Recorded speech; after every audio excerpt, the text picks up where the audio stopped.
Assalamualaikum warahmatullahi wabarakatuh. Innal hamdalillah nahmaduhu wa nasta'inu wa nastaghfiruh wa na'udzu billahi min syururi anfusina wa min sayyiati a'malina may yahdihillahu fala mudhillalah wa may yudlil fala hadiyalah.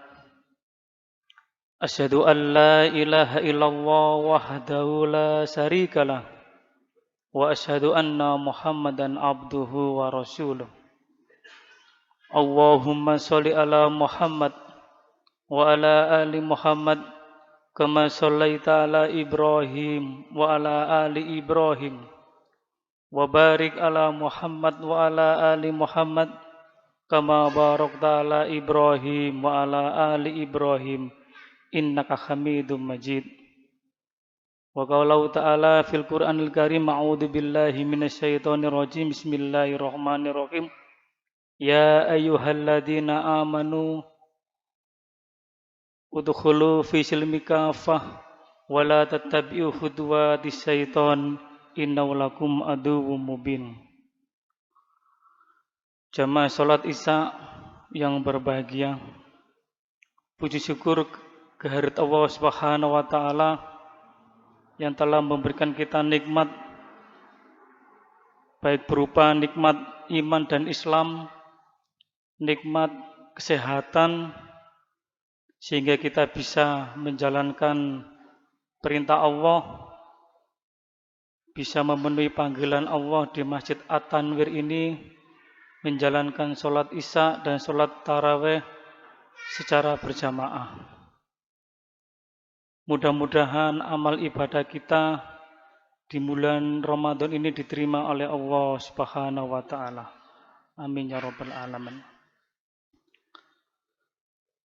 Jamaah salat Isya yang dimuliakan Allah Subhanahu wa taala. Allah menciptakan jin dan manusia itu mempunyai tujuan, yaitu beribadah kepada Allah Subhanahu wa taala. Wa ma khalaqtul jinna wal insa illa liya'budun. Ketika kita diperintahkan oleh Allah Subhanahu wa taala berupa ibadah, pasti Allah akan memberikan syariat-syariatnya, memberikan petunjuk-petunjuknya, dan itu juga mempunyai tujuan.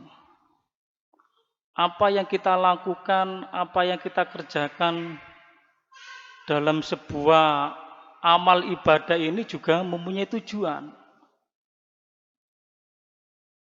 Makanya di dalam kaidah hukum Islam itu ada namanya maqasid syariah. Kata maqasid itu merupakan bentuk jamak dari maksad yang artinya maksud dan tujuan. Sedangkan syariah bermakna hukum-hukum Allah yang ditetapkan oleh Allah Subhanahu wa taala untuk manusia agar dipedomani untuk mencapai kebahagiaan di dunia maupun di akhirat. Jadi maqasid syariah itu tujuan atau maksud, dan syariahnya itu merupakan ketetapan Allah berupa hukum-hukum Allah, baik berupa Al-Quran maupun As-Sunnah. Dan itu diperuntukkan untuk manusia, untuk mencapai sebuah kebahagiaan di dunia maupun di akhirat. Ini merupakan pengertian maqasid syariah. Seorang ulama As-Satibi dalam kaidah usul fiknya itu, di dalam kaidah maqasid syariah itu mengartikan sesungguhnya syariah bertujuan untuk mewujudkan kemaslahatan di dunia maupun di akhirat. Jadi maqasid syariah ini menurut imam ataupun ulama As-Satibin dirumuskan dalam kaidahnya itu ada 5 hal. Yang pertama yaitu hifdun ad-din. Hifdun afdin ini artinya menjaga agama. Maqasid syariahnya yaitu menjaga dan melindungi kebebasan dalam keyakinan untuk beribadah kepada Allah Subhanahu wa taala. Jadi Allah Subhanahu wa taala memberikan kebebasan kepada manusia. La ikraha fiddin qad tabayyana rusdu minal ghayy. Jadi diberikan kebebasan. Tetapi Allah Subhanahu wa taala memberikan agama, dan agama itu yang dibawa oleh Nabi Muhammad SAW, dan itu yang harus kita yakini. Ketika kita sudah meyakini dan beriman kepada Allah Subhanahu wa taala, maka perintah harus dilaksanakan. Ketika bulan Ramadan, bagi orang-orang yang beriman, maka menjalankan puasa tersebut. Dan masih banyak saudara-saudara kita tanpa udzur syar'i dengan bebas meninggalkan perintah itu. Ya kita hanya bisa mendoakan saja. Kalaupun itu saudara kita, masih bisa kita memberikan nasihat. Jadi itu menjaga agama. Menjaga agama itu ya menjalankan sholat, menunaikan ibadah zakat, menjalankan puasa Ramadan seperti ini. Yang kedua yaitu hifdun an-nafs, menjaga jiwa. Maqasid syariahnya itu menjaga dan melindungi jiwa untuk menjamin atas hak hidup manusia. Jadi manusia itu ketika dilahirkan itu mempunyai hak untuk hidup. Makanya agama itu menjaga. Tidak boleh manusia itu seenaknya dibunuh, tidak bisa. Jadi agama itu memberikan perlindungan kepada manusia supaya makhluk itu bisa hidup.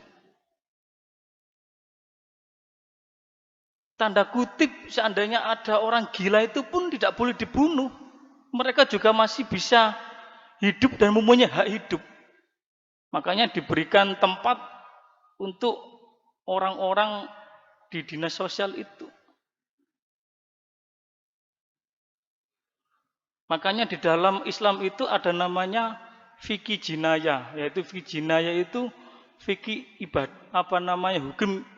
hukum pidana Islam. Jadi ketika ada orang dibunuh, maka tanpa ada alasan ataupun ada hukum namanya hukum qisas itu. Makanya Islam hadir dalam kaidah maqasid syariahnya itu menjaga jiwa, hifdun an-nafs. Yang ketiga yaitu hifdun akil, menjaga akal. Manusia itu diciptakan Allah Subhanahu wa taala diberikan keistimewaan yaitu akal. Akal untuk berpikir, untuk menjadi orang-orang yang berpikir atas ciptaan Allah Subhanahu wa taala. Jadi akal ini digunakan untuk memikirkan apa yang diciptakan oleh Allah Subhanahu wa taala. Tidak boleh memikir zatnya Allah. Bahkan kita pada masa-masa muda itu kadang-kadang berdebat dengan keberadaan Allah Subhanahu wa taala. Kita tidak boleh memikirkan zat Allah, tetapi kita diperbolehkan untuk memikirkan apa yang di sekeliling kita, yang diciptakan Allah Subhanahu wa taala. Ada gunung, ada lautan, ada langit. Itulah bentuk kebesaran dari Allah Subhanahu wa taala sehingga kita bisa menjaga akal kita dan menjadi orang-orang yang berilmu dan beriman kepada Allah Subhanahu wa taala. Yang keempat yaitu hifdzun nasl, menjaga keturunan. Maqasid syariahnya itu adalah menjaga dan melindungi keturunan atau nasab keluarga supaya terhindar dari perbuatan-perbuatan zina. Jadi agama Islam itu memberikan tuntunan hukum itu kepada manusia untuk melakukan pernikahan. Jadi ada seorang laki-laki dan perempuan, Islam hadir adalah itu, pernikahan itu. Dan pernikahan yang sah. Supaya apa? Menjaga keturunan. Ketika ada si anak, mana ayahmu, mana ibumu. Jelas. Agama menjaga itu.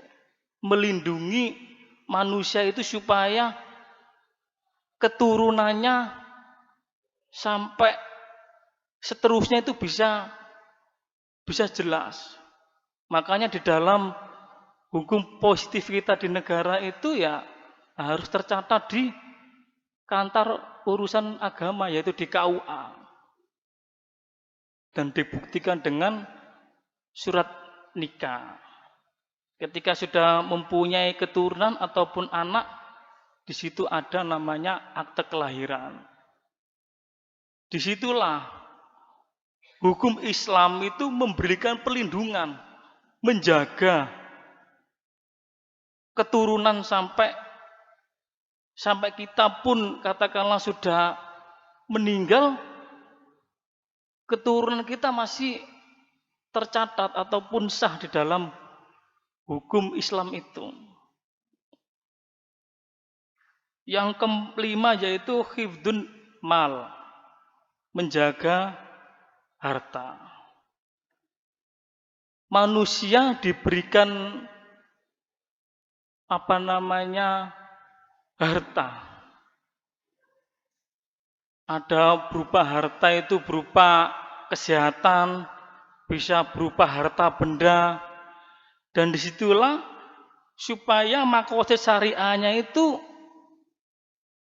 bisa melindungi dan menjaga bahwasanya harta yang kita miliki itu adalah harta yang halal, hasil dari pekerjaan, bukan dari hasil mencuri ataupun merampok. Agama Islam hadir situ untuk memberikan kepada manusia itu untuk menjaga supaya apa yang kita dapatkan itu ya yang halal dan baik. Jadi itulah kelima itu merupakan maqasid syariah di dalam hukum Islam. Kaitannya dengan ibadah puasa. Allah berfirman dalam surat Al-Baqarah ayat 183, ya ayyuhalladzina amanu kutiba alaikumusiyam kama kutiba alal ladzina min qablikum la'allakum tattaqun.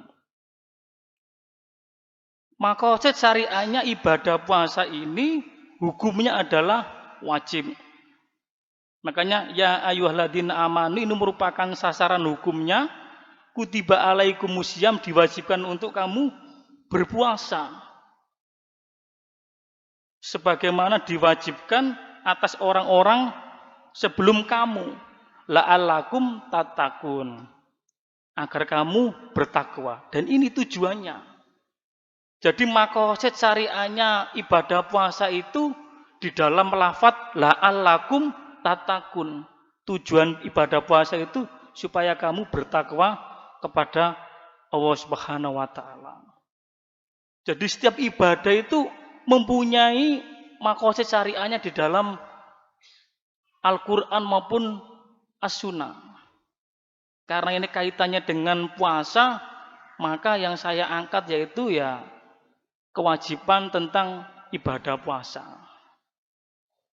Jadi maqasid syariahnya itu bertujuan untuk menjaga dan melindungi iman dan ketakwaan seseorang, hifdzun ad-din, baik perempuan, baik laki-laki maupun perempuan, untuk mewujudkan kemaslahatan dalam kehidupan manusia secara umum di dunia maupun di akhirat.